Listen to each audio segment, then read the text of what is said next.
परिंदों को नहीं दी जाती तालीम उड़ानों की, परिंदों को नहीं दी जाती तालीम उड़ानों की, वो खुद ही तय करते हैं मंजिल आसमानों की। रखता है जो हौसला आसमान को छूने का, उसको परवाह नहीं होती गिर जाने की। जिंदाबाद जिंदाबाद। तो साथियों इसी सहेंगे, लेकिन आपको ये ताकत दिखानी होगी साथियों, वो एकजुट होकर के, संगठित होकर के। आप किसी भी पार्टी में रहिए साथियों, पार्टी में रहने की कोई बड़ी बात नहीं है।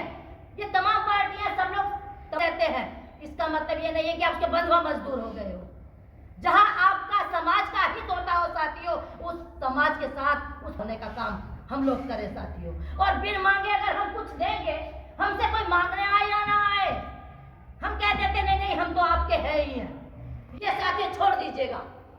बहुत सुनने को मिलता है जब हमारे भाई लोग जाते हैं, अरे आप क्यों आए हैं, हम तो आपके थे ही।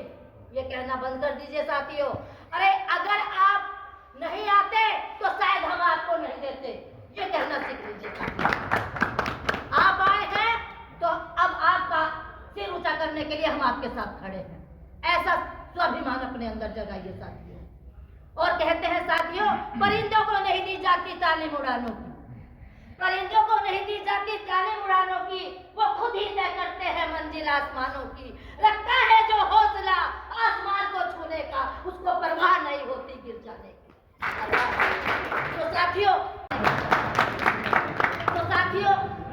जो आज हमारा समाज राजनीति में पिछड़ रहा है, तो उसमें कहीं ना कहीं हम खुद जिम्मेदार हैं साथियों। इसमें कोई थर्ड पर्सन नहीं जिम्मेदार है, हम खुद इसके जिम्मेदार हैं जो यहाँ करीब बैठी हुई है। आखिर ऐसा क्या हुआ कि आज हम जनपद सहारनपुर में नहीं, पूरे यूपी की भी बात करें तो बड़ा दुख होता है देख करके कि आज हम लोग कहाँ पे खड़े हैं। एक समय हुआ करता था कि एक छत्र राज हम लोगों का होता था। आप हृदय सम्राट अशोक की अगर हम बात करें साथियों, जिन्होंने एक छत्र राज किया इस दुनिया में, तो उसके वंशज हैं आप लोग, हम सब। तो क्या साथियों वो कहीं सो गए हैं? आखिर ये बार बार हम लोगों को कहने की जरूरत क्यों पड़ती है, जब घर में बैठा हुआ प्रत्येक बुजुर्ग ये जानता है कि हम राजनीति के बगैर जीरो हैं। तो साथियों अगर जीरो हम लोग कब अपने बच्चों को शिक्षित बना सकते हैं? तो साथियों मेरा आप लोगों से पुनः यही निवेदन है कि हर जगह राजनीति की जरूरत पड़ती है। अगर वो चाबी आपके पास नहीं है, तो अगर आपका बच्चा कहीं इंटरव्यू देने जा रहा है साथियों, तो कहीं ना कहीं आपके बच्चों को साइलेंट कर दिया जाता है। हमने अगर उसे शिक्षा बना भी दी, शिक्षा तक वो पहुंच भी गया, तो कहीं अगर इंटरव्यू हो रहा है तो वहां बिना सब सोर्स के आपका लगता है साथियों।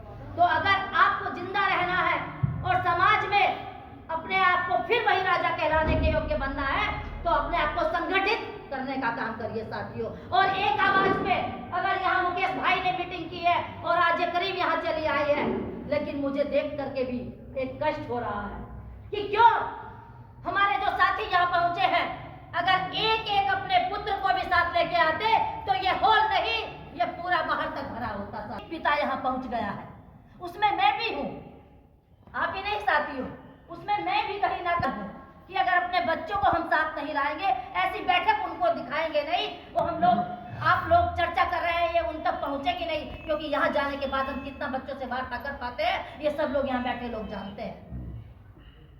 मेरा आप लोगों से इतना ही वक्त है क्योंकि चुनाव सिर पे आ गया है। हालांकि मैं समाज से जुड़ी हूँ और समाज की बातें करती हूँ, राजनीतिक मेरी कोई ज्यादा मुझे इतना नहीं है कि मैं राजनीति में कहीं ना कहीं आप लोगों के सामने बहुत छोटी सी नन्ही सी जान हूँ, इतनी का भी मैं राजनीति की इकाई नहीं जानती हूँ।